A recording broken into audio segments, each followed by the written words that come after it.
نحمده ونصلي على رسوله الكريم أما بعد فأعوذ بالله من الشيطان الرجيم بسم الله الرحمن الرحيم رب اشرح لي صدري ويسر لي أمري واحلل عقدة من لساني يفقهوا قولي فاذكروني مجھے یاد کرو اللہ کا ذکر اذکرکم میں تم کو یاد کروں گا وشکروا لی اور میرا شکر ادا کرو ولا تکفرونی اور میری ناشکری مت کرو۔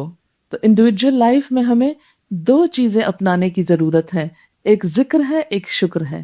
فاذکرونی اذکرکم، یہ سب کچھ جو ملا تم کو، یہ وسعت قلب جو ملی، یہ علم جو ملا، بہترین امت ہونے کا لقب جو ملا، بہترین کتاب جو ملی، بہترین سیرت جو ملی، ان سب چیزوں کو پا کر کیا کرو؟ فاذکرونی اذکرکم، مجھے یاد رکھو میں تم کو یاد رکھوں گا، یعنی اللہ سے تعلق مضبوط کرنا۔ واشکروا لی اور میرا شکر ادا کرو، ولا تکفرونی اور میری ناشکری مت کرو۔ اب آپ دیکھیے کہ ذکر کیا چیز ہے؟ ذکر اللہ کی یاد کو کہتے ہیں۔ آپ دیکھیں کہ جو انسان اللہ تعالیٰ کی نعمتوں کو محسوس کرتا ہے، اللہ کے احسانات کو یاد کرتا ہے، یہ ہو نہیں سکتا کہ پھر اس کی زبان اس کا اظہار نہ کرے۔ ذکر یاد کو کہتے ہیں نا، تو جو چیز آپ یاد کرتے ہیں تو وہ صرف دل میں نہیں ہوتی، دل سے باہر زبان تک بھی آتی ہے۔ آپ کسی انسان کو یاد کریں، کسی کھانے کو یاد کریں، کسی کپڑے کو یاد کریں، تو یاد کیا ہوتا ہے؟ جو دل میں آتا ہے فوراً کوئی بھی سامنے آیا تو آپ اس کو کہتے ہیں وہ فلانی بات، تو پتہ ہے کیسے فوراً ہی ذکر کریں گے نا، زبان سے بولنا شروع کر دیں گے، بلکہ جب تک آپ بول نہ چکے آپ کو چین نہیں آتا۔ بالکل اسی طرح جن لوگوں کے دل میں اللہ کی محبت ہوتی ہے، جو اللہ کو یاد کرتے ہیں، پھر جب تک وہ اللہ کی بات نہ کر چکے ہیں ان کو چین نہیں آتا۔ لہٰذا اسی لیے ذکر چین کا سبب ہے۔ الا بذکر اللہ تطمئن القلوب، سنو اللہ کے ذکر سے دلوں کو اطمینان ملتا ہے، دل مطمئن ہوتے ہیں، سکون پاتے ہیں۔ یعنی اب دیکھیں کہ ذکر صرف یہ نہیں ہے کہ آپ زبان ہلاتے رہیں، ذکر کا معنی یاد ہے۔ یاد کہاں ہوتی ہے؟ دل میں ہوتی ہے۔ جب ہر کام میں اللہ کی یاد ہوگی تو اس کا مطلب ہے کہ اللہ کے لیے آپ کر رہے ہیں۔ اور عملی زندگی میں شکر کا رویہ، یہ دو چیزیں ہم سے مطلوب ہیں۔ جس شخص کو یہ دو چیزیں مل گئی وہ دنیا کا خوش قسمت ترین انسان ہے، ذکر اور شکر۔ یہ قرآن انہی دو چیزوں کو بندہ مومن کے اندر پیدا کرنا چاہتا ہے۔ اسی لیے پہلا لفظ کہ الحمدللہ، سب تعریف اللہ کے لیے ہے، سب شکر اللہ کے لیے ہے۔ شکر اس وقت آتا ہے جب نعمتوں کا اعتراف انسان کرتا ہے، نعمتوں کا احساس کرتا ہے اور نعمت کو پا لیتا ہے۔ جب کوئی نعمت ملتی ہے تو شکر آتا ہے نا۔ تو اللہ نے دین اسلام کو اپنی نعمت کہا ہے۔ جب ہمارا اس سے تعلق ہوگا، ہم اس کو پا لیں گے تو ہمارے اندر شکر آئے گا۔ اچھا، ذکر کے بارے میں چند احادیث آپ کو بتانا چاہوں گی تاکہ ہم تھوڑا سا ذکر کی طرف توجہ کریں۔ ذکر اگرچہ یاد ہے دل میں، لیکن زبان سے اس کا اظہار بھی ضروری ہوتا ہے، اور یہ نیچرل طریقہ ہے کہ جب آپ دل میں ایک بات لائیں گے تو زبان پہ آئے گی آئے گی۔ حدیث قدسی ہے، اللہ تعالیٰ فرماتے ہیں انا عند ظن عبدی بی وانا معہ حین یذکرنی فان ذکرنی فی نفسہ ذکرتہ فی نفسی وان ذکرنی فی ملأ ذکرتہ فی ملأ خیر منہم، متفق علیہ۔ بخاری اور مسلم دونوں نے روایت کیا ہے کہ اللہ تعالیٰ فرماتے ہیں کہ میں اپنے بندے کے بارے میں کیسا معاملہ کرتا ہوں جیسا وہ میرے ساتھ گمان رکھتا ہے، پھر اگر مجھے وہ اپنے دل میں یاد کرتا ہے تو میں بھی اسے اپنے دل میں یاد کرتا ہوں، اگر وہ مجھے کسی مجلس میں یاد کرتا ہے تو میں بھی اس کو اس سے بڑھ کر زیادہ اچھی مجلس میں اس کا ذکر کرتا ہوں۔ پھر اسی طرح ذکر جو ہے وہ صرف زبان کی ایکسرسائز نہیں، اللہ کی یاد اللہ کی اطاعت بھی کرواتی ہے۔ سعید بن جبیر کہتے ہیں کہ جس نے اللہ کی اطاعت نہیں کی اس نے اس کو یاد ہی نہیں کیا، یعنی جس نے اللہ کی بات نہیں مانی گویا اس نے ذکر ہی نہیں کیا، خواہ اس کی نمازیں اور تسبیحات کتنی ہی زیادہ کیوں نہ ہو۔ ام انس کہتی ہیں کہ اے اللہ کے رسول صلی اللہ علیہ وسلم، مجھے کوئی نصیحت کیجیے، کوئی اچھی سی بات کہیے مجھے۔ آپ فرماتے ہیں اہجری المعاصی فانہا افضل الہجرہ، گناہ چھوڑ دو کہ یہ سب سے بہترین ہجرت ہے۔ حافظی علی الفرائض، فرائض کی حفاظت کرو، فانہا افضل الجہاد، یہ سب سے بہترین جہاد ہے۔ واکثری من ذکر اللہ کثیرا، اور اللہ کا ذکر کثرت سے کرتی رہو۔ فإنک لا تأتین اللہ بشیء احب الیہ من کثرت ذکری، کیونکہ تم اللہ کے پاس جو کچھ نیکی لے کر آؤ گی ان میں سب سے زیادہ پیاری نیکی اللہ کے نزدیک اس کا ذکر ہوگا۔ یعنی سب سے بہترین سرمایہ جو تم قیامت کے دن لے کر جاؤ گے وہ کیا ہوگا؟ اللہ کا ذکر. نبی صلی اللہ علیہ وسلم کے بارے میں آتا ہے کہ کان یذکر اللہ علی کل احیانہ، آپ اللہ کا ذکر ہر وقت ہر موقع پہ کرتے تھے. اسی لیے آپ دیکھیں کہ جو مسنون دعائیں ہیں اس میں صبح اٹھنے پر ذکر، واش روم جا رہے ہیں اندر جانے پہ ذکر، باہر نکل رہے ہیں پھر ذکر، وضو کر رہے ہیں پہلے ذکر، وضو کر چکے ہیں بعد میں ذکر، کھانا کھانے لگے اللہ کا ذکر، کھانا کھا چکے ہیں اللہ کا ذکر، چھینک آ جائے اللہ کا ذکر، کسی سے ملے السلام علیکم کہہ کے پھر ایک طرح سے ذکر، وعلیکم السلام ورحمۃ اللہ، پھر اللہ کا ذکر. پھر اسی طرح کوئی تکلیف پہنچے انا للہ و انا الیہ راجعون، کوئی اچھی چیز دیکھے ماشاء اللہ، اور عام حالات میں سبحان اللہ، بازار جائیں پھر اللہ کا ذکر، نماز پڑھیں پھر اللہ کا ذکر، قرآن پڑھیں پھر اللہ کا ذکر، سونے لگے اللہ کا ذکر، کسی بیمار کی عادت کریں اللہ کا ذکر، گدھا بول رہا ہو تو اللہ کا ذکر، ہر موقع پر اللہ کا ذکر. تو یہ کیا ہے دراصل کہ بندہ مومن کی پہچان ہی ذکر ہے. اگر کوئی اللہ کو یاد نہیں کر رہا تو اس کا مطلب اس کا اللہ سے تعلق کوئی نہیں، کیونکہ ہمیں ہر لمحہ اللہ سے فیض پہنچتا ہے، ہر لمحہ. آپ دیکھیں اس وقت بھی آپ اللہ کے احسان سے جیتے جاگتے بیٹھے ہیں، یہاں سن رہے ہیں تو اس کا احسان ہے، دماغ اس وقت کام کر رہا ہے تو اس کا احسان ہے، سانس آ رہا ہے اس کا احسان ہے. تو جب ہر وقت ہم اس کے احسان مند ہوتے ہیں، ہر وقت اس کی ذات سے ہمیں فیض پہنچ رہا ہے، تو ہر وقت اس کو یاد کیوں نہ کریں، ہر چیز میں اس کا نام کیوں نہ لیں.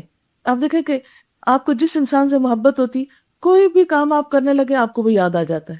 ایک قدرتی تعلق ہوتا ہے نا، اور اس کے لیے کوئی شعوری کوشش اور کوئی اپنے اوپر بوجھ ڈالنے اور اپنے آپ کو پکڑ جکڑ کے رکھنے کی ضرورت نہیں ہوتی، کیونکہ آپ کے دل میں محبت ہے. اور اللہ کی محبت کب جاگتی ہے؟ جب انسان کو اللہ کی نعمتوں کا احساس ہوتا ہے. اور وہ نعمت سب سے بڑی نعمتوں میں نعمت جسے اللہ نعمت کہتا ہے وہ کیا ہے؟ دین اسلام، اللہ کی کتاب. تو جس شخص کا تعلق اس کتاب سے مضبوط ہوتا ہے اس کے دل میں اللہ کا شکر بڑھنے لگتا ہے، اور جس دل میں شکر زیادہ ہوتا ہے وہ دل اور زبان ذکر سے خالی رہ ہی نہیں سکتا. حدیث بخاری کی، نبی صلی اللہ علیہ وسلم نے فرمایا من قال سبحان اللہ وبحمدہ فی یوم 100 مرۃ حطت خطایاہ وان کانت مثل زبد البحر. جو شخص دن میں 100 مرتبہ یہ سبحان اللہ وبحمدہ پڑھتا ہے اس کے گناہ معاف کر دیے جاتے ہیں، خواہ وہ سمندر کی جھاگ کے برابر ہی کیوں نہ ہو.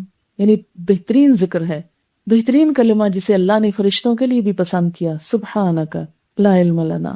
تو سبحان اللہ وبحمدہ سبحان اللہ العظیم. اب آپ کیا کریں؟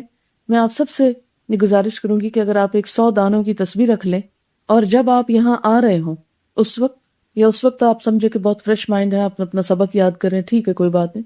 اگر اس وقت نہیں تو جب آپ گھر جا رہے ہوں سفر کے دوران اپنی تسبیح نکال لیں اور یہ 100 دانے پورے کر لیں، 100 دفعہ پورے کر لیں اپنے. اس میں آپ دیکھیں گے کہ ایون اگر کوئی بیچ میں بات بھی کر رہا ہے نا تو تسبیح کا فائدہ کیا ہوتا ہے کہ آپ وہاں پر روک لیتے ہیں اس کو، اور پھر اس کی بات کا جواب دے کر. ورنہ کیا ہوتا ہے کہ دوسرے اریٹیٹ ہوتے ہیں کہ یہ کیا کر رہے ہیں، ہم سے بات ہی نہیں کرتی، کیسا انسان. عموماً دیندار لوگوں سے لوگ بدکنے لگتے، بھاگنے لگتے ان کی ایسی حرکتوں کی وجہ سے. ٹھیک ہے آپ ذکر کریں، مگر اس کا یہ مطلب نہیں کہ انسانوں سے آپ قطع تعلق کر لیں اور کسی کی بات کا جواب نہ دیں اور ان کو اشاروں سے چپ کرا دیں کہ دیکھو میں تو ذکر کر رہی ہوں، مجھ سے مت بولو. نہیں، آپ بات کریں، لیکن ایک لمحے کا بھی وقفہ ہے تو اگلا دانہ پڑھ لیں، پھر ایک ذرا سا وقفہ ہے تو اگلا پڑھ لیں. اگر تسبیح نہیں پکڑی تو آپ کبھی پورا کر ہی نہیں سکتے، یاد ہی نہیں رہتا. انسان ایک دفعہ شروع کرتا ہے پھر اس کے بعد باتوں میں لگ جاتا ہے، پھر باتوں کے پھر خاموش ہو کے بیٹھ جاتا ہے. اس لیے اگر آپ واقعی چاہتے ہیں کہ ہماری خطائیں معاف ہوں، ہمارے گناہ معاف ہوں، تو ہمیں پراپر فارمل طریقے، فارمل سے مراد بس اتنا ہی فارمل، اس سے زیادہ ریزرو ہونے کی ضرورت نہیں، فارمل طریقے سے یعنی تسبیح پکڑ کر اپنے آپ کو منوا کر دن میں ایک تسبیح اس کی ضرور کر لینی. وضو ضروری نہیں ہے اس کے لیے، ذکر کے لیے وضو شرط نہیں. اچھا ہے اگر ہو تو، اگر نہیں تو کوئی بات نہیں. ذکر زبانی ہر موقع پہ ہو سکتا ہے. ابھی میں نے حدیث کوٹ کی نا کہ کان یذکر اللہ علی کل احیانہ، کہ نبی صلی اللہ علیہ وسلم اللہ کا ذکر کرتے تھے ہر وقت. کل احیان، کل احیان کا کیا مطلب ہے؟ حین کہتے ہیں وقت کو. اب ہر وقت میں تو وضو نہیں ہو سکتا نا. آگے آپ سورۃ آل عمران میں پڑھیں گے کہ اللہ تعالیٰ کے پیارے بندے الذین یذکرون اللہ قیاما وقعودا وعلی جنوب، اللہ کو یاد کرتے رہتے ہیں کھڑے بیٹھے لیٹے، لیٹ کے بھی. اب رات کو مثلاً آپ کی آنکھ کھل گئی سوتے سوتے اچانک، اب آپ کو نیند نہیں آ رہی، اب آپ وضو کرنے جائیں گے، وضو کرنے جائیں گے تو اور بھی نیند چلی جائے گی. آپ ذکر نہیں کریں گے، نہیں کریں گے، کیونکہ کہیں بھی کسی حدیث میں یہ نہیں کہا گیا کہ وضو کے بغیر یہ ذکر نہ کرو. وضو شرط ہے بس دو چیزوں کے لیے لازم ہے، اس کے بغیر وہ دو کام نہیں ہوتے، ایک نماز اور دوسرے طواف۔ باقی عبادات ذکر وغیرہ کے لیے، تلاوت کے لیے وضو افضل ہے، لازم نہیں، افضل۔ افضل کا مطلب کیا ہو تو بہت اچھا، بہت ہی عمدہ، لیکن اگر نہیں تو اس وضو کے نہ ہونے کی وجہ سے ذکر نہیں چھوڑیں، تلاوت نہیں چھوڑیں۔ مثلا صبح کے وقت آپ قرآن پاک پڑھ رہے ہیں، آپ کا وضو باقی نہیں رہتا، آپ بند نہیں کر دیں گے، پڑھتے چلے جائیں، بس صرف وہ جو ہاتھ رکھا تھا ٹیکسٹ پر وہ نہ رکھیں، جو خالی صفحہ ہے اس کو آپ بغیر وضو کے بھی آگے پیچھے کر سکتے ہیں۔ یعنی عربک عبارت پر ہاتھ نہیں رکھیں گے، لیکن جو خالی کاغذ ہے جس پہ عربی نہیں لکھی ہوئی، یا یہ جلد ہے جس پر کوئی قرآن کی آیت نہیں لکھی ہوئی، تو اس کو آپ اٹھا کے کھول سکتے ہیں اور اس طرح پڑھ سکتے ہیں۔ یہ جو ہم نے ناروا پابندیاں دین میں لگا لی نا اپنے اوپر، خود ساختہ سیلف میڈ ایڈیشن آف دین، ایک تو اللہ نے دین بھیجا نا اور ایک ہم نے خود بنایا۔ یہ جو خود بنایا ہوا دین ہے یہ بڑا سخت ہے، ضرورت سے زیادہ سخت ہے، جو پریکٹیکل ہے ہی نہیں۔ تو جو دین خود بنایا ہوا ہے یہ پریکٹیکل نہیں، لہٰذا خدا کے لیے اپنے اوپر آسانی کریں اور جو خود ساختہ چیزیں ان کو ایک طرف رکھ دیں اور بس وہی لیں جو اللہ اور اس کے رسول صلی اللہ علیہ وسلم نے فرمایا، بہت ہلکے پھلکے ہو جائیں گے اور اطمینان کی وہ کیفیت آئے گی جو اس سے پہلے نہیں۔ اب اس کے لیے علم ضروری ہے کہ کون سی چیزیں ہم نے خود بنا لی اور کون سی اللہ اور اس کے رسول صلی اللہ علیہ وسلم نے فرمائی کہ جن کی پابندی ضروری ہے۔ اور پھر فرمایا وَاشْكُرُوا لِي وَلَا تَكْفُرُونِي، اور میرا شکر کرو، میری ناشکری مت کرو۔ کیوں؟ اس لیے کہ شکر کرو گے تو اور نعمتیں دوں گا۔ لَإِن شَكَرْتُمْ لَأَزِيدَنَّكُمْ، اگر تم نے شکر کیا میں ضرور اور زیادہ تم کو دوں گا۔ شکر نعمتوں میں اضافے کا سبب بنتا ہے، اللہ کو خوش کرنے کا سبب بنتا ہے، اور ناشکری اللہ کو ناراض کرتی ہے، اسے کفر سے تعبیر کیا گیا۔ آپ صلی اللہ علیہ وسلم نے فرمایا مومن کا حال بھی عجیب ہے کہ ہر کام میں اس کے لیے سراسر بھلائی ہی بھلائی ہے، اسے جب راحت یعنی خوشی، سکون، آرام ملتا ہے تو شکر کرتا ہے اور اس طرح اسے اجر ملتا ہے، یعنی نعمت بھی ملی، شکر پر اجر بھی مل گیا۔ اور اسی طرح اگر مصیبت آتی ہے تو صبر کرتا ہے اور اس پر بھی اس کو اجر ملتا ہے۔ اچھا شکر کیا ہے؟ شکر دل میں سب سے پہلے جاگتا ہے، دل کے احساس کا نام۔ عربی میں شین کافر شکر کہتے ہیں گائے کے کم چارہ کھا کر زیادہ دودھ دینے کو، یعنی گائے جب تھوڑا چارہ کھاتی اور دودھ زیادہ دیتے ہیں تو اس کے لیے یہ لفظ استعمال ہوتا ہے۔ تو بالکل اسی طرح شکر کرنے والا انسان، اس کو چھوٹی سی بھی نعمت ملے تو وہ اللہ سے بہت محبت کا اظہار کرتا ہے، چھوٹی چھوٹی نعمتوں پر اللہ تعالیٰ سے ایک تعلق رکھتا ہے۔ شکر دل میں بھی ہے، شکر کا اظہار جو زبان سے ہوتا ہے وہ ذکر ہے، اور شکر عملی زندگی میں بھی ہوتا ہے کہ انسان قناعت اختیار کرے، انسان اللہ کی نعمتوں کا اظہار کرے، دکھاوا اور ریاکاری نہیں، اظہار۔ مثلا حضرت عمران بن حسین کہتے ہیں وہ ایک بہت قیمتی کپڑا پہنے ہوئے تھے، تو فرمایا اللہ تعالیٰ جب کسی پر انعام کرتا ہے تو اس پر اس کا اثر دیکھنا چاہتا ہے، یعنی اللہ نے اگر آپ کو دولت دی ہے، اللہ نے اگر آپ کو کوئی نعمت دی ہے تو اللہ تعالیٰ کیا چاہتے ہیں کہ آپ شکر ادا کریں، کیسے کہ اس کا اظہار کر کے۔ یہ نہیں اللہ نے دیا اور آپ پھٹے پرانے کپڑے پہن رہے ہیں کہ دوسرے آپ پر صدقہ خیرات کرنے لگے، ہے بیچارے کے پاس کچھ نہیں اس لیے اس کی کوئی مدد کرو، تو یہ کیا ہے؟ ناشکری ہے کہ سب کچھ ہوتے ہوئے آپ فقیر نظر آ رہے ہیں۔ تو جو نعمت اللہ نے دی ہے اس نعمت کا استعمال شکر گزاری بالکل ایسے ہی ہے۔ مثال کے طور پر آپ اپنے کسی دوست کو کوئی تحفہ دیتے ہیں، اگر وہ دوست اس تحفے کو استعمال کر لیتا ہے تو اس نے کیا کیا؟ آپ کی قدردانی کی، ایک طرح سے آپ کے شکر گزاری کا رویہ اختیار کیا۔ اور اگر وہ آپ کا دیا ہوا تحفہ استعمال نہیں کرتا، بس رکھ دیتا ہے ایک طرف، تو اس نے کیا کیا؟ ناقدری کی یا نہیں کی؟ کہ اس نے استعمال ہی نہیں کیا، آپ نے دیا اس نے قدر ہی نہیں کی، بے قدری کی۔ بالکل اسی طرح جب اللہ کوئی نعمت دیتا ہے، کوئی بھی نعمت، تو انسان پر اس نعمت کا اثر نظر آنا چاہیے، یہ بھی شکر گزاری میں شامل ہے۔ اور اگر نعمتیں ملی ہیں اور آپ ان کو استعمال ہی نہیں کر رہے تو ایک طرح سے کیا کر رہے ہیں؟ ناقدری کر رہے ہیں۔ اور شکر تمام اطاعت کا مجموعہ بھی ہے کہ ہر طرح کا جو انسان اللہ کی اطاعت کرتا ہے وہ شکر ہی ہے۔ تو ہمیں دراصل کیا کرنا ہے؟ یہ جو کعبہ جیسی نعمت ملی، جیسے قرآن جیسی نعمت ملی، حکمت اور یہ ساری چیزیں، تو اس کے جواب میں دو کام کرنے، ذکر اور شکر۔ یا ایہا الذین آمنو، اے لوگو جو ایمان لائے ہو، استعینوا بالصبر والصلاۃ، مدد چاہو صبر اور نماز کے ساتھ۔ اس دنیا میں ہر چیز انسان کی مرضی سے نہیں ہوتی، اگرچہ ہمیں اپنی مرضی کا اختیار دیا گیا، اس کے باوجود بہت سی چیزوں میں ہم اپنی کوشش کے باوجود مرضی نہیں کر سکتے۔ یہ چیزیں ہماری خواہش اور مرضی کے مطابق نہیں ہوا کرتی۔ ایسے میں عموماً انسان پریشان ہو جاتا ہے، اور جب ضرورت سے زیادہ پریشانی آنے لگتی ہے تو جو چیزیں ہمارے پاس ہوتی ہیں، جو کام ہم کر سکتے ہیں، وہ بھی نہیں کر سکتے۔ جو صلاحیتیں ہمارے پاس ہوتی ہیں ان کو بھی ہم صحیح طور پر استعمال نہیں کر سکتے۔ دوسری بات یہ کہ اس دنیا کو اللہ نے امتحان کے لیے بنایا ہے، آرام کے لیے نہیں۔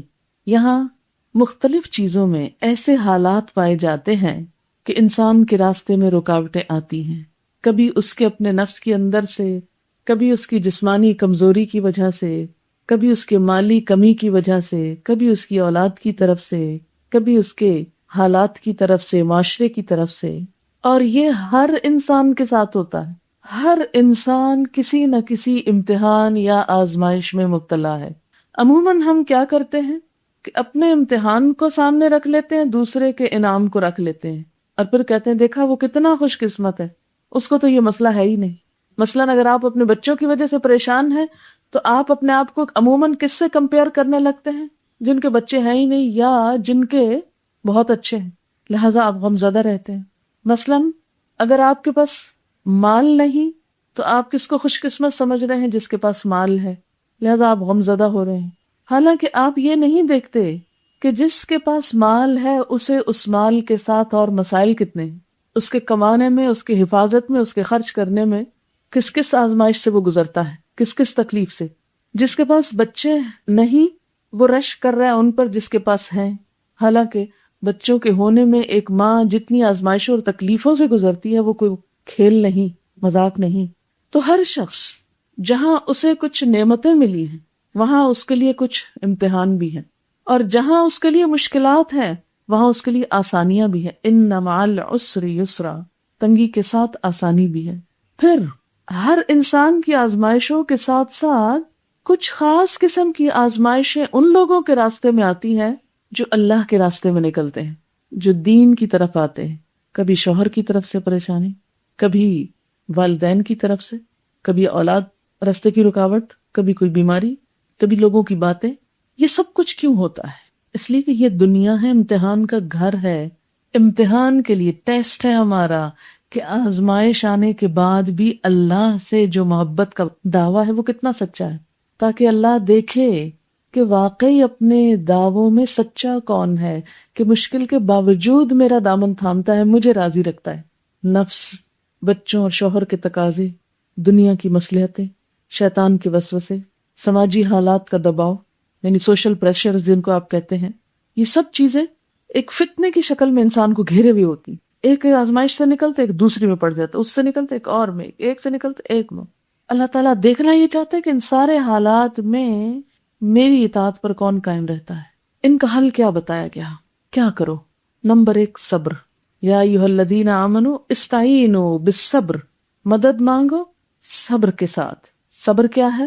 جمے رہنا، کہ اگر آپ کوئی اچھا کام کر رہے ہیں اور کوئی رکاوٹ ڈال رہا ہے تو اس کی باتوں میں آ کے اچھا کام نہیں چھوڑنا، جمے رہنا ہے، رکے رہنا۔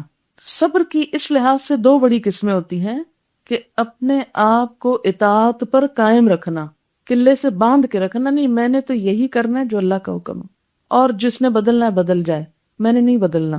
اب اس کا یہ مطلب نہیں کہ آپ اعلان شروع کر دیں گھر جا کر اپنے بچوں کے سامنے، یہ شوہر یا معاشرے میں یا کھڑکی میں کھڑے ہو جائے اور لاؤڈ سپیکر لے کے سب کو اعلان کرے کہ لوگوں تم بدلو یا نہ، میں اپنی جگہ تھا۔ یہ نہیں اس کا مطلب۔ اس کا مطلب یہ ہے کہ انسان اپنے اندر اتنا عزم، ارادہ، جزم، اتنی قوت پائے۔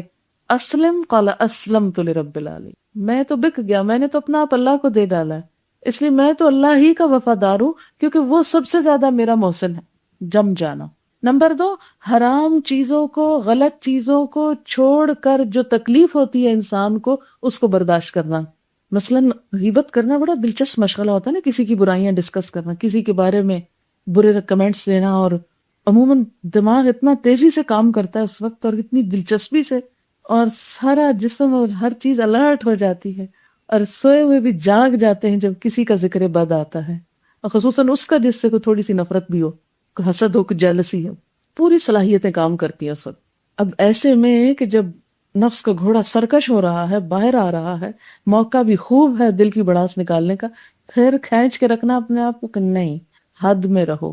جیسے نبی صلی اللہ علیہ وسلم فرمایا، غضب کی حالت میں ہو یا خوشی، اس زبان سے حق کے سوا کچھ نہیں نکلے گا۔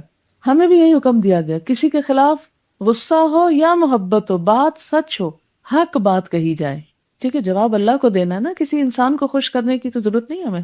تو نمبر ایک، اطاعت پہ باندھ کے رکھنا اپنے آپ کو، جیسے بھینس باندھ دی جاتی ہے نا، وہ قلعے کے ساتھ بیچاری کہیں نہیں جا سکتی، باندھ کے رکھنا، بس نجات اسی میں، فلاح اسی میں، کامیابی اسی میں، اس لیے اللہ کی مرضی کے مطابق میں نے اپنے آپ کو روک لیا۔ اور دوسری طرف جہاں حرام کام چھوڑنا ہو تو چھوڑ کے، اصل میں حرام کو آپ یوں سمجھے جیسے ایک نشہ ہوتا ہے نا، جو بھی حرام کا، جیسے جھوٹ بولنا حرام ہے، جیسے غیبت کرنا حرام ہے، جیسے کچھ اور کھانے پینے کی چیزیں حرام ہے، تو یہ چیزیں ایک نشے کی سی تاثیر رکھتی۔ جب انسان حرام کا عادی ہوتا ہے تو ایسی ہوتا ہے جیسے کوئی نشہ ہے اس کو۔ اب دیکھیں کہ جب کوئی نشہ چھوڑتا ہے انسان تو کیا گزرتی ہے اس بیچارے پہ، اور تو اور چائے کا ہی نشہ ہو آپ کو تو نہ ملے تو ساری صلاحیتیں ختم ہونے لگتی ہیں، جیسے کوئی کام نہیں ہو سکتا۔ بڑا تکلیف دہ عمل ہوتا ہے نشہ چھوڑنا۔ تو گناہوں کا بھی ایک نشہ ہوتا ہے، جب آپ گناہ چھوڑتے ہیں تو ایک ویکیوم فیل ہوتا ہے آپ کو، ایک چیز چھوڑتے ہیں آپ خالی خالی نظر آنے لگتا ہے، اور بار بار ادھر پلٹ کے جانے کا دل چاہتا ہے۔ چلے تھوڑی دیر کے لیے ڈائٹنگ کا ہی تصور کر لیں، کیونکہ خواتین عموماً اس تجربے سے تو گزرتی ہی رہتی ہیں، کہ جو لوگ کھانے کے شوقین ہوتے ہیں ان کے لیے کھانا چھوڑنا کتنا مشکل ہوتا ہے، کہ اور کوئی کام ہی نہیں سوچتا، بار بار ادھر ہی توجہ جاتی ہے۔ ہو سکتا ہے کسی کو چاکلیٹس کا نشہ ہو، کسی کو کچھ اور اس طرح کی چیز ہو، تو ایسے میں یوں لگتا ہے جیسے دماغ سارا کام ہی اس کے ساتھ کرتا ہے، اس کے بغیر تو کچھ ہو ہی نہیں سکتا۔ اب کیا کہ جو ہی آپ ادھر جانے لگے کھینچ لیں اپنے آپ کو، یہ کیا ہے؟ صبر، روک لیا، باندھ لیا۔ فرمایا زندگی میں جو بھی امتحان آئے تو کیا کرو؟ صبر کرو، استعینوا، اللہ کی مدد چاہو، لیکن اللہ کی مدد کس کے لیے آتی ہے؟ جو صبر کرتا ہے، جو اللہ کی اطاعت کرتا ہے، حرام سے بچتا ہے، اسے مدد ملے گی۔ اور جب دل بہت ٹوٹنے لگے، بہت ہی پریشانی ہونے لگے، تو پھر کیا کرو؟ اپنے اللہ کو یاد کرو، والصلاۃ، نماز پڑھنا شروع کرو، فرض نماز کے علاوہ نفل، صلاۃ حاجت۔ نبی صلی اللہ علیہ وسلم کا طریقہ کیا تھا کہ جب بھی کوئی اہم معاملہ پیش آتا فوراً نماز پڑھتے، کوئی اہم معاملہ، کوئی اہم کام، کوئی مشکل، تو سب سے بہترین وظیفہ نماز۔ اکثر جب لوگ میرے پاس آتے ہیں اور کہتے ہیں کہ ہماری یہ مشکل ہے، ہمیں کو وظیفہ بتا دیں، اور میں ان سے جب یہ کہتی ہوں کہ نفل پڑھ کے، صلاۃ حاجت پڑھ کے آپ دعا کریں، تو ان کو یہ کام بڑا مشکل لگتا ہے۔ کہتے کو وظیفہ بتا دیں، بیٹھ کے زبان ہلاتے رہیں کافی ہے، یہ کیا بات ہے؟ اٹھو، وضو کرو، اور پھر ایکسرسائز ساتھ ہو، پھر آپ دیکھیں گے کہ یہ خالی بیٹھ کے وظیفہ کرنے سے زیادہ افیکٹو چیز ہوتی۔ کیوں؟ کہ دکھ کے حالت میں جب ہم اٹھتے ہیں، جا کے ٹھنڈے پانی سے وضو کرتے ہیں تو آدھا دکھ تو ادھر ہی دھل جاتا ہے۔ اس کے بعد جب ہم ایک خاص ایکسرسائز کرتے ہیں، کنسنٹریشن کرتے ہیں، تو کچھ اس میں نکل جاتا ہے۔ پھر جب دعا مانگتے ہیں، رو لیتے ہیں اللہ تعالیٰ کے آگے، تو باقی اس میں نکل جاتا ہے۔ پھر ایک ہوپ، ایک امید، ایک یقین، ایک ایمان ایسا پختہ ہوتا ہے کہ انسان چین میں آ جاتا ہے۔ جیسے ایک مریض کا آپریشن ہو جاتا ہے نا، تو وہ نکل جاتی ہے خرابی اندر سے، بالکل نماز کے ساتھ ایسے ہی نکل جاتی ہے اندر سے، انسان اطمینان میں آ جاتا ہے، سکون میں آ جاتا ہے۔ اور صلاۃ حاجت تو ویسے بھی بڑا مؤثر نسخہ ہے۔ تو جب کوئی اہم موقع ہو، جہاں دل گھبرانے لگے، پریشان ہونے لگے، کچھ ستانے لگے، کوئی حاجت پوری نہ ہو، بس یہی طریقہ کرے، کیونکہ یہ طریقہ اللہ تعالیٰ بتا رہے ہیں، جس نے دینا ہے نا ہم کو، وہ خود بتا رہا ہے کہ اس طریقے سے آؤ میرے پاس۔ اس لیے پورے یقین کے ساتھ اس نماز کو پڑھے، شیطان پڑھنے نہیں دے گا، وہ کہے گا نہیں نہیں، نماز تو روز ہی پڑھی جاتی ہے 5 وقت، کچھ اور پڑھو۔ خوشی کے لیے شکرانے کی نماز ہوتی ہے، جب کوئی خوشی ملے تو شکر کی نماز، کیونکہ شکر پہ اگر نماز پڑھتے ہیں تو آپ کو مزید انعام ملتے ہیں اور زیادہ نعمتیں۔ یعنی شکر کے وقت نماز کیا ہے؟ اس نعمت کی حفاظت ہے، گویا آپ نے باندھ لی اپنے ساتھ وہ نعمت۔ جیسے آپ کو کوئی چیز ملے تو آپ اس کو پرس میں ڈال کے بند کر لیتے ہیں، گرہ لگا کے اس کو رکھ لیتے ہیں، بالکل ایسے ہی جب خوشی ملے تو آپ شکرانے کے نفل ادا کرتے ہیں، گویا باندھ کے رکھ لیے اپنے پاس۔ یا ایھا الذین آمنوا استعینوا بالصبر والصلاۃ، اور جس خاص کانٹیکس میں سیقول السفہاء، وہ بے وقوف لوگ جو باتیں کریں گے تمہارے خلاف، پروپیگنڈا کریں گے، کیونکہ دین کی طرف لوگوں کو بلانا بھیڑوں کے چھتے میں ہاتھ ڈالنا ہے، اپنے بھی مخالف ہوں گے اور دوسرے بھی۔ اور ایک بات یاد رکھیں اور اس کو آزما لیں آپ، کہ جب آپ دین پہ عمل کرنے لگتے ہیں یا لوگوں کو دین کی طرف بلانے لگتے ہیں تو سب سے زیادہ حساس وہ ہوتے ہیں جو اپنے دنیا کے کاروبار کو دین کے نام پہ کر رہے ہوں، ان کے مفادات پہ زد لگتی ہے، یا آپ کے دین کی طرف آنے سے جن کے مفاد پہ زد پڑتی ہو کسی بھی قسم کی. آپ دیکھیں نا کیسے نہیں وہ آپ کے خلاف ہوں گے جب آپ ان کی غلامی سے نکل کے اللہ کے غلام بننے جا رہے ہیں تو وہ تو ناراض ہوں گے. دوست ناراض ہوں گے کہ آپ نے اب ان کی بات ماننے کے بجائے اللہ کی ماننی شروع کر دی. شوہر ناراض ہوں گے کہ اب آپ ان کی بات ماننے کے بجائے اللہ کی بات مانی. اللہ کو بڑا کیوں سمجھ لیا آپ نے؟ لا الہ الا اللہ کیوں کہتی ہیں؟ اسی طرح معاشرہ کہ آپ نے ہمارا طریقہ چھوڑ کر کوئی اور اختیار کر لیا. واہ، اب ہم آپ کو جینے دیں، آ جاؤ واپس ہمارے ہی طریقے پر. جیسے قوم لوط نے کہا تھا نا کہ واپس آ جاؤ گے ورنہ اب سنسار کر دیں گے تم کے، چھوڑیں گے نہیں. معاشرہ کیا چاہتا ہے؟ ہم اس کی مرضی کے مطابق جئیں. اور رشتہ دار کیا چاہتے ہیں؟ ہم ان کی مرضی کے مطابق جئیں. اور ہمارا محسن کیا چاہتا ہے؟ کہ ہم اس کی مرضی کے مطابق جئیں.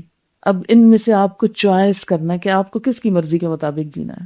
اور ویسے بھی نصیحت اور تنقید سب سے زیادہ بری لگتی ہے انسان کو. جب آپ اپنی زبان سے کیا عمل سے بھی کسی کو نصیحت کرنے لگیں گے کہ دیکھو یہ غلط ہے، یہ کرنا ہے، تو وہ خود ہی دشمن ہو جائے گا آپ کا. لیکن یاد رکھیں یہ وقتی مشکل ہوتی ہے، وقتی. جب آپ جمے رہتے ہیں نا تو سب اکوموڈیٹ کر لیتے ہیں اپنے آپ کو. وہ کہتے ہیں اس نے نہیں بدلنا، ہمیں ہی بدل جانا چاہیے، اب ہمیں ایکسپٹ کر لینا چاہیے.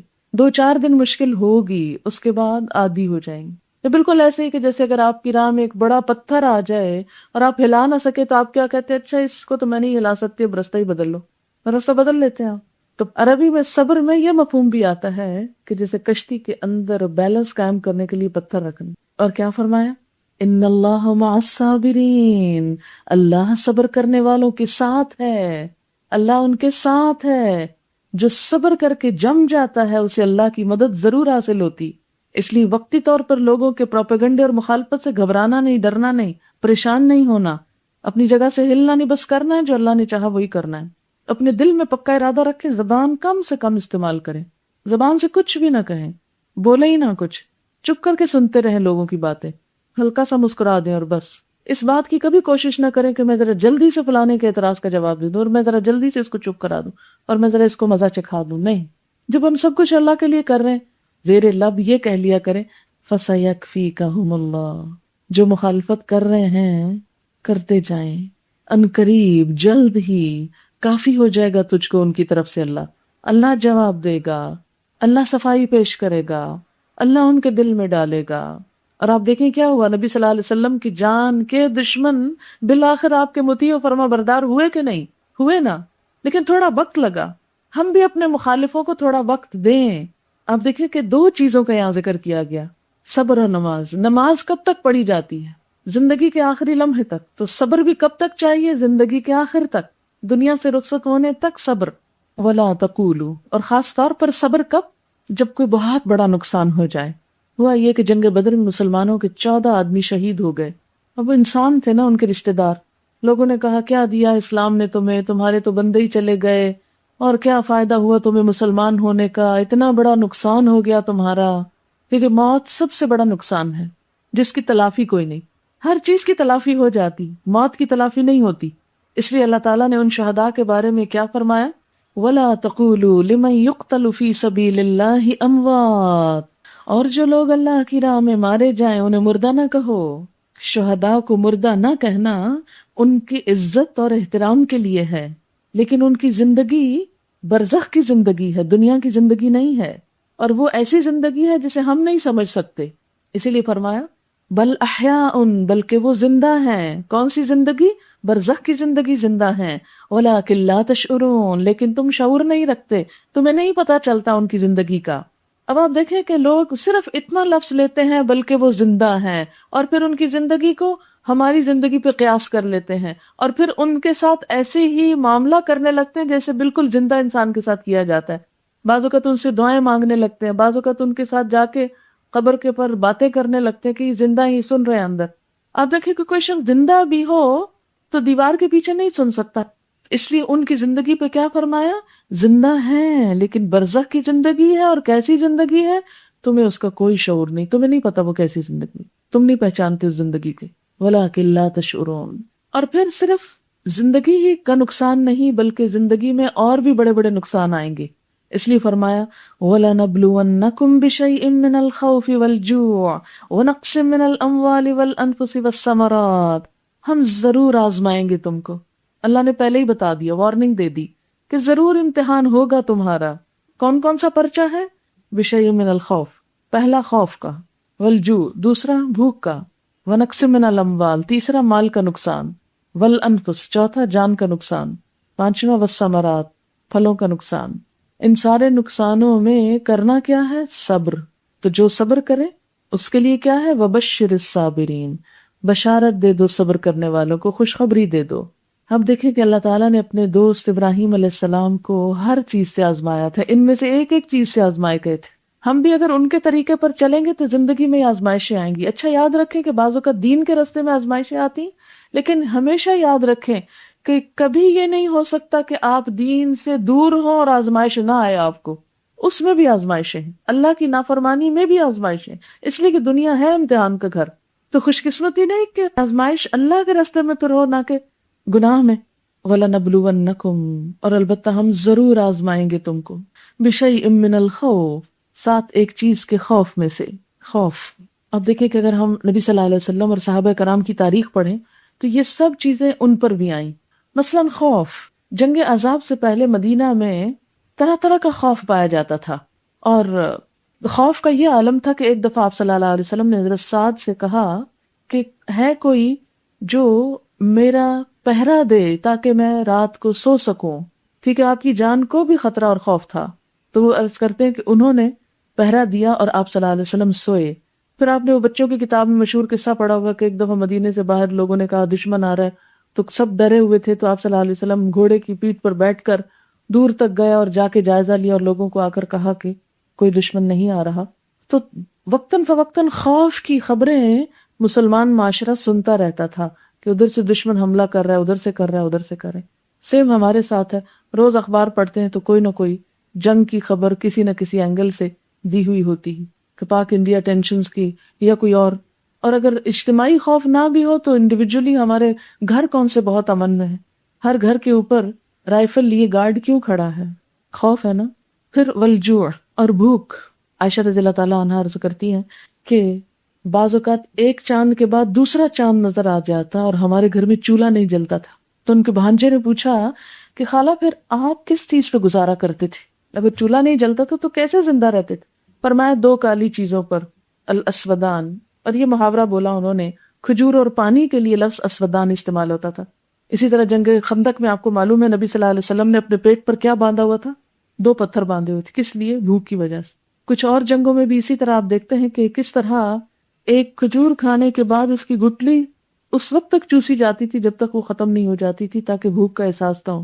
پھر وَنَقْصٍ مِّنَ الْأَمْوَالِ، مال کی کمی، اس میں چوری وغیرہ کے ذریعے بھی کمی ہو سکتی ہے، بزنس ڈاؤن ہونے کی کمی بھی ہو سکتی ہے، جاب چلے جانے کی کمی بھی ہو سکتی ہے۔ ہو سکتا ہے کہ ایک انسان دین کے راستے پر آئے اور اسے اعلان کر دیا جائے کہ کل سے تمہاری نوکری ختم، جاؤ تم 5 وقت مسجد میں نمازیں پڑھتے رہو، یا اسی طرح کوئی اور وجہ۔ والانفس، اور نفسوں کی کمی یعنی موت۔ اور اس کے علاوہ بعض اوقات مال کی کمی کی وجہ سے صحابہ کرام کے پاس پورا لباس نہیں ہوتا تھا۔ حضرت ابو ہریرہ اپنے بارے میں بھی کہتے ہیں کہ اتنا لباس نہ تھا کہ میں اپنا پورا جسم ڈھانپ سکوں۔ حضرت مصعب بن عمیر جو پہلے معلم تھے مدینہ کے، ان کے بارے میں آتا ہے کہ جب وہ کفر کی حالت میں تھے اتنے امیر تھے کہ ان کا لباس مکہ سے باہر شام کی طرف سے سل کر آتا تھا، ایک جوڑا پہننے کے بعد دوبارہ نہیں پہنتے تھے۔ سب سے قیمتی خوشبو لگاتے تھے کہ جدھر سے گزرتے تھے تو پیچھے دیر تک خوشبو باقی رہتی اور خوشبو کی وجہ سے پہچانے جاتے تھے کہ یہاں سے مصعب گزرے ہیں۔ لیکن جب اسلام لائے، ماں نے سخت ری ایکشن کیا اور کہا میں نہ کھاؤں گی نہ پیوں گی اور تم نکل جاؤ، اور سب کچھ چھن گیا ان سے۔ بہرحال اللہ کے رسول صلی اللہ علیہ وسلم نے ان کو مدینہ بھیجا تعلیم کے لیے۔ وہاں جب ان کا انتقال ہوا تو مصعب کو جب کفن پہنایا گیا، سر ڈھانکتے تو پاؤں ننگے ہو جاتے، پاؤں ڈھانکتے تو سر ننگا ہو جاتا۔ آخر سر ڈھانک کر پاؤں پر گھاس ڈال دی گئی۔ اسلام کے لیے دی جانے والی قربانیوں کے نتیجے میں یہاں تک حالت پہنچی، سب کچھ دے ڈالا کہ مرتے وقت کفن بھی پورا نہ ملا۔ ہم جیسا کوئی دیکھتا تو کہتے ہائے بیچارے، نہیں، انہوں نے جنت کے سودے کیے تھے، اس لیے کسی بھی چیز کی کمی ان کے اندر کبھی احساس کمتری نہیں پیدا کیے تھے۔ ہمارے پاس تو کچھ نہیں ہوتا تو ہم ایک انفیریورٹی کمپلیکس کا شکار ہو جاتے ہیں. ہم لوگوں کو فیس نہیں کر سکتے کہ ہائے کوئی کہے گا اس کے پاس یہ بھی نہیں، ایسا کپڑا نہیں، ایسا جوتا پہنا ہوا ہے، ایسے گھر میں رہتے ہیں، یہ کھاتے ہیں، مثلاً. اور ہماری پھر ساری زندگی صرف لوگوں کے مقابلے میں گزر جاتی ہے اور ہم کوئی زندگی میں اچھا کام کرنے کا وقت ہی نہیں پاتے.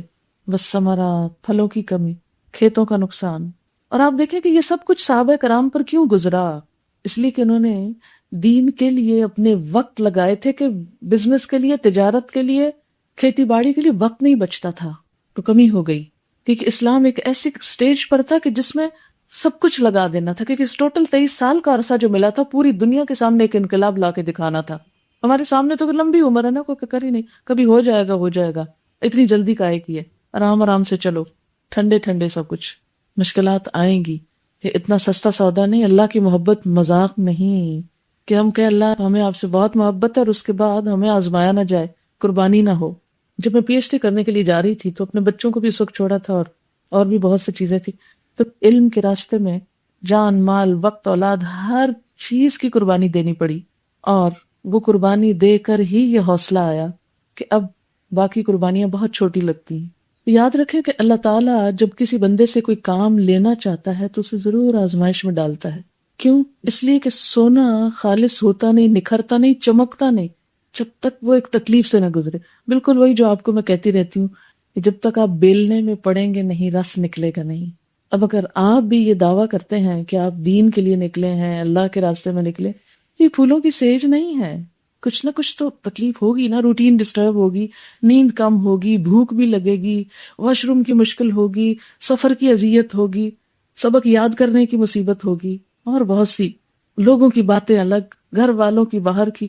کیونکہ بعض میرے پاس کمنٹس آئے ہیں وہ میں نے بس صرف روک لیے، چند دن گزرنے دیں، قرآن خود جواب دے گا، مجھے کچھ نہیں کہنا کسی کو. اس میں بعض لوگوں نے کہا کہ یوں لگتا ہے کہ میرا بلڈ پریشر ہائی ہو گیا، کسی نے کچھ اپنے دکھ سنائے ہیں، کسی نے کچھ. یہ محبت کا سودا ہے، محبت کا راستہ ہے، اللہ کا راستہ ہے، اور اس میں تکلیفیں آئیں گی. لیکن بشر الصابرین، جو جم جائیں گے ان آزمائشوں پہ، ان کے لیے خوشخبری ہے، پھر وہ راستے کھلیں گے دنیا میں بھی اور آخرت میں بھی. ہم دیکھیں چند دن کی تو بات ہے، لیکن جو شخص تکلیف سے بھاگتا ہے وہ یہ نہ سوچے کہ وہ بھاگ کر آگے اس کے لیے کوئی آرام دہ چیز ہوگی. آپ بھاگ بھی جائیں تو کسی اور مصیبت میں پکڑ جائیں گے.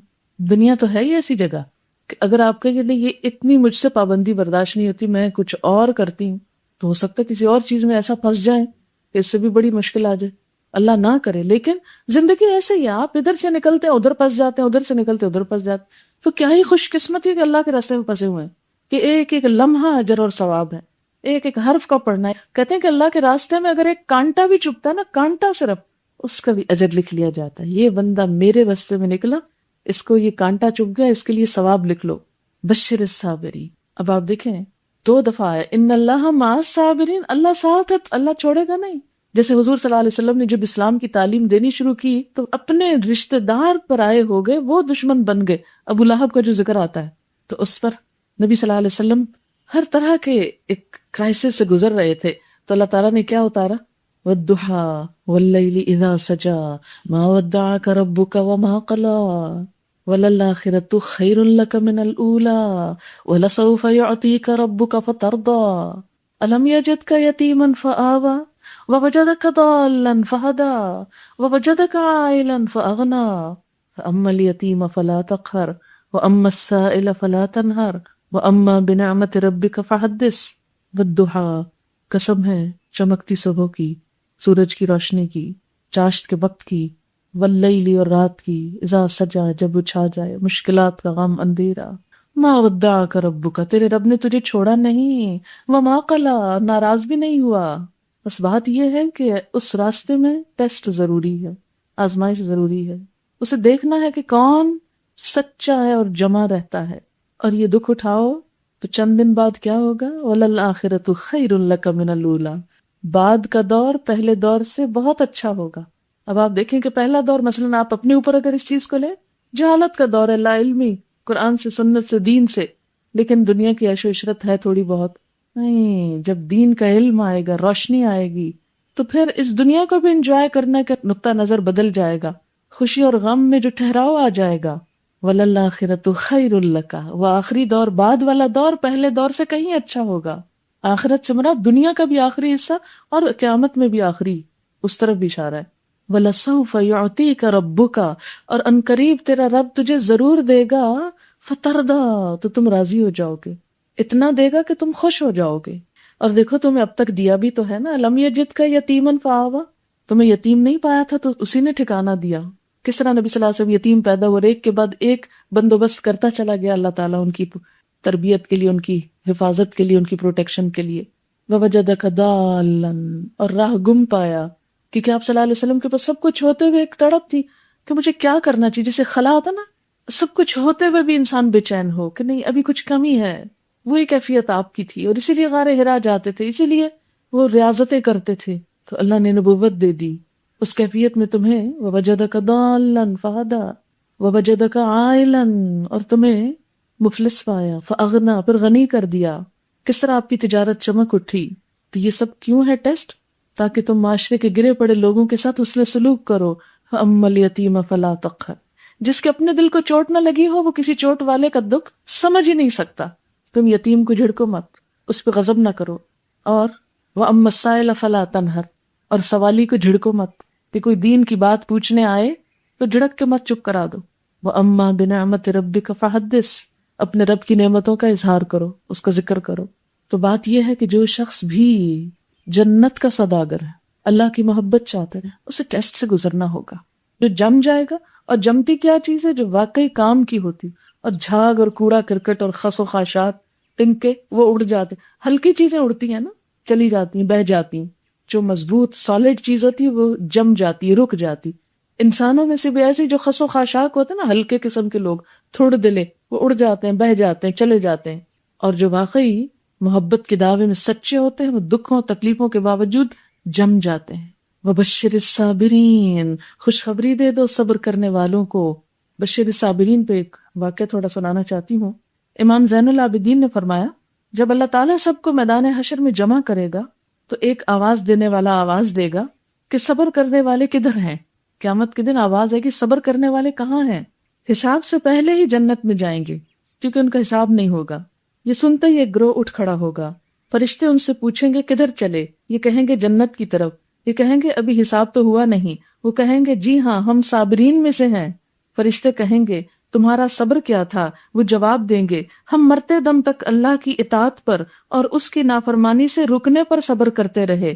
پس کہا جائے گا جاؤ جنت میں، عمل کرنے والوں کا اجر بہت اچھا ہے۔ وَبَشِّرِ الصَّابِرِينَ الَّذِينَ إِذَا أَصَابَتْهُمْ مُصِيبَةٌ، وہ لوگ کہ جب ان کو کوئی مصیبت آتی، جب بھی کوئی دکھ آتا ہے، جب کوئی تکلیف آتی ہے، قالوا کہہ اٹھتے ہیں انا للہ و انا الیہ راجعون۔ یہ دکھ، یہ مصیبت، یہ نقص، یہ کمی، یہ مال، یہ جان، یہ پھل جو چلے گئے تو ہم بھی جانے والے ہیں، ہم بھی تو اللہ کے لیے انا الیہ راجعون۔ دنیا میں کس چیز نے باقی رہنا ہے؟ اگر آج مجھ سے کوئی چیز چلی گئی تو کل ان سب سے بھی چلی جائے گی، ہر چیز کو جانا ہے۔ کل من علیہا فان الذین اذا اصابتهم مصیبة قالوا انا للہ و انا الیہ راجعون، کہ وہ لوگ جب ان کو کوئی مصیبت آتی ہے تو کہہ اٹھتے ہیں بے شک ہم اللہ کے لیے ہیں اور اسی کی طرف لوٹ کر جانے والے ہیں۔ دکھ اور تکلیف کے موقع پر چیخنا چلانا، ایسا ری ایکشن ظاہر کرنا کہ جس سے اللہ تعالیٰ بھی ناراض ہو اور مشکل بھی آسان نہ ہو، اس کا کچھ فائدہ نہیں۔ عموماً غم کے آنے پر ہمارا رد عمل کیا ہوتا ہے؟ ہم بعض اوقات چلانے لگتے ہیں، بعض اوقات اپنے بال نوچنے لگتے ہیں، بعض اوقات مجنونانہ حرکتیں کرنے لگتے ہیں، بعض اوقات اللہ کے خلاف بولنے لگتے ہیں۔ تھوڑی دیر کے لیے سوچیں ان میں سے کون سی حرکت ایسی ہے جس سے ہمارا غم دور ہو جائے گا، یا جو ہو گیا وہ پلٹ جائے گا۔ اللہ تعالیٰ کا مقابلہ کبھی کوئی کر سکا؟ کوئی نہیں۔ تو پھر ہمیں وہ کام کرنا چاہیے جس سے کچھ فائدہ ہو، اور فائدہ کس میں ہے؟ انا للہ و انا الیہ راجعون۔ نہ صرف زبان سے ادا کیا جائے بلکہ دل کی گہرائیوں سے اس شعور کو اپنے اندر تازہ کیا جائے کہ یہ چیز چلی گئی تو مجھے بھی جانا ہے، وہ پہلے چلی گئی مجھے بعد میں جانا ہے، اور وہ پہلے جا کر میرے لیے اجر کا سبب ہو گئی۔ کیونکہ حضرت حسین بن علی رضی اللہ تعالیٰ عنہ سے مروی ہے کہ آپ صلی اللہ علیہ وسلم نے فرمایا جس کسی مسلمان مرد یا عورت کو کوئی مصیبت پہنچے اور جب کبھی اس کو یہ تکلیف یاد آ جائے اور وہ انا للہ و انا الیہ راجعون پڑھے تو اللہ تعالیٰ اس پر ثواب لکھوا دیتا ہے جتنا پہلے دن کے صبر اور انا للہ پر لکھا گیا تھا، اگرچہ اس مصیبت کو کتنا ہی زمانہ گزر گیا ہو۔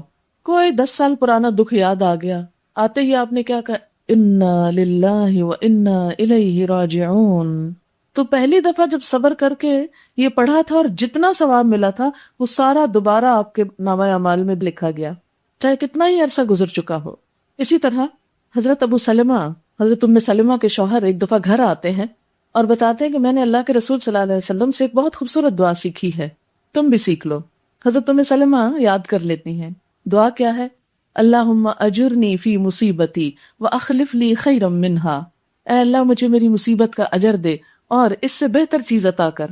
ابو سلمہ بتاتے ہیں کہ نبی صلی اللہ علیہ وسلم نے فرمایا کہ جو شخص اس دعا کو پڑھتا ہے غم کے موقع پر اللہ تعالیٰ اس کے غم کو اچھے حال میں بدل دیتے ہیں۔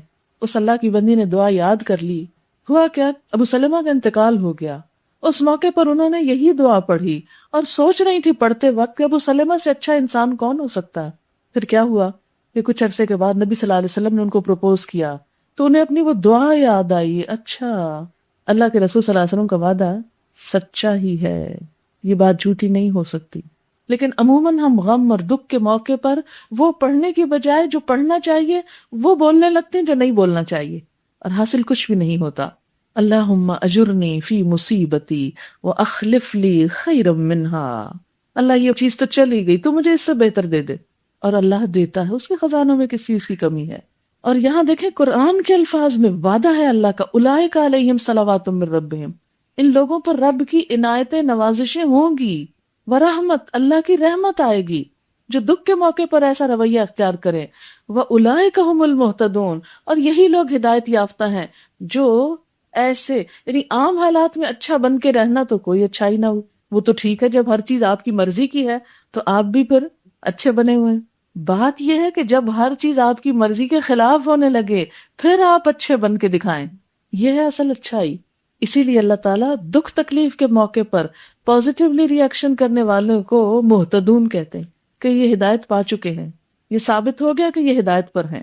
اہدنا الصراط المستقیم کا یہاں عملی نمونہ ہے، اور صبر کا بہت بڑا نمونہ ایک عورت جس کا نام ہاجرہ تھا، جو اپنے بچے کو لے کر تنہا مکہ میں چھوڑ دی گئی، شوہر کے بغیر، دین کے لیے ایک قربانی کرنے کے لیے، تنہا، کوئی آبادی نہیں، کوئی شہر نہیں، کوئی بازار نہیں، کوئی مددگار نہیں، کوئی ہمسایہ نہیں، کوئی دوست نہیں، کوئی نہیں، دودھ پیتا بچہ ہے اور وہ اکیلی ہے بے آب و گیا وادی میں، جو تھوڑا بہت کھانے پینے کا سامان ہے وہ بھی ختم ہو گیا ہے، شوہر جا چکا ہے کہ اتنے میں بچہ پیاس سے تڑپ اٹھتا ہے، کہیں پانی نہیں، قریب ہی 2 پہاڑیاں ہیں، دوڑتے دوڑتے ایک پہاڑی پہ چڑھ جاتی کہ شاید اونچا جا کے آس پاس پانی دیکھ سکے، کچھ نظر نہیں آتا، سامنے ایک اور پہاڑی ہے، اس سے اترتی ہیں، بھاگتے بھاگتے دوسری پہ چڑھ جاتی، وہاں آس پاس دیکھتی کوئی پانی نہیں، تنہا، کوئی مددگار نہیں، سامنے میدان میں پڑا بچہ رو رہا ہے، ایڑیاں رگڑ رہا ہے، ماں پانی تلاش کر رہی ہے،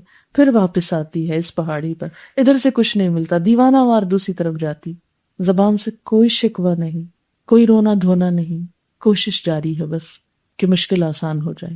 اللہ کو یہ ادا اتنی پسند آتی کہ رہتی دنیا تک کے لوگوں کے لیے، عورتوں اور مردوں کے لیے حج کا ایک رکن بنا دیا گیا کہ طواف کے ساتھ صحیح بھی ہوگی، عورت کی قربانی دین کی خاطر، اس گھر کو آباد کرنے کے لیے۔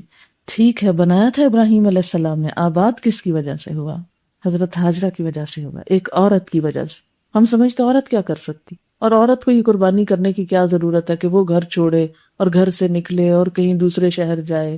اور اللہ کی نظر میں یہ عمل اتنا پسندیدہ تھا کہ بچہ جب ایڑیاں رگڑ رہا تھا تو وہاں سے ایک چشمہ پھوٹ پڑا، اتنا بہترین چشمہ کہ اب اس کے پانی کو جب انالائز کیا گیا ہے تو پتا چلا ہے کہ یہ شفا بھی ہے، ایک غذا بھی ہے، اور عام پانی میں جس طرح بیکٹیریا پیدا ہو جاتا ہے اس کے اندر ایک کافی عرصے تک نہیں ہوتا، اور جہاں اس کا سورس تلاش کیا گیا ہے تو اس ریت کے اندر سے پھوٹ رہا ہے، زمین کی تہہ سے، کسی سمندر یا کسی اور جگہ سے اس کا کوئی کنیکشن نہیں، تو اللہ کی خاص عنایت۔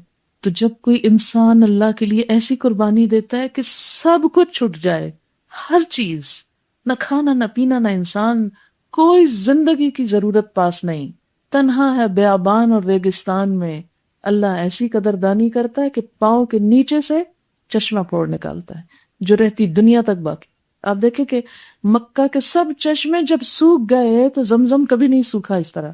اور آپ کو پتہ ہے کہ دنیا کے کونے کونے میں وہاں سے پانی پہنچتا ہے. آپ ذرا یہاں کراچی میں کرائیں بورنگ اور ہر وقت دھڑکا لگا رہتا ہے، معلوم نہیں اس کا پانی کب اور نیچے چلا جائے. کئی علاقوں میں چلا جاتا ہے، کچھ عرصہ اگر بہت سے لوگ نکالنے لگے تو پانی کی سطح گر جاتی، پھر اور زیادہ نیچے جانا پڑتا ہے اور لیکن اس پانی کے سوتے نہیں سوکھے. ہزاروں لاکھوں گیلن روز نکلتا ہے، لاکھوں کا مجمع ہوتا ہے جو روز وہاں پی رہا ہوتا ہے، پھر گھروں کو بھی لے کے جا رہے ہوتے ہیں کنٹینر بھر بھر کے، روز نکل رہا ہے وہاں سے اور اس کے باوجود ختم نہیں ہوتا. کیا یہ معجزہ نہیں ہے پانی کا نکلنا؟ جو جیتی جاگتی مثال ہے اسلام کی سچائی کی، اور اس بات کی دلیل ہے اللہ قدردان ہے. وآخر دعوانا ان الحمد للہ رب العالمین. سبحانک اللہم و بحمدک نشہد ان لا الہ الا انت نستغفرک و نتوب الیک. والسلام علیکم ورحمۃ اللہ وبرکاتہ.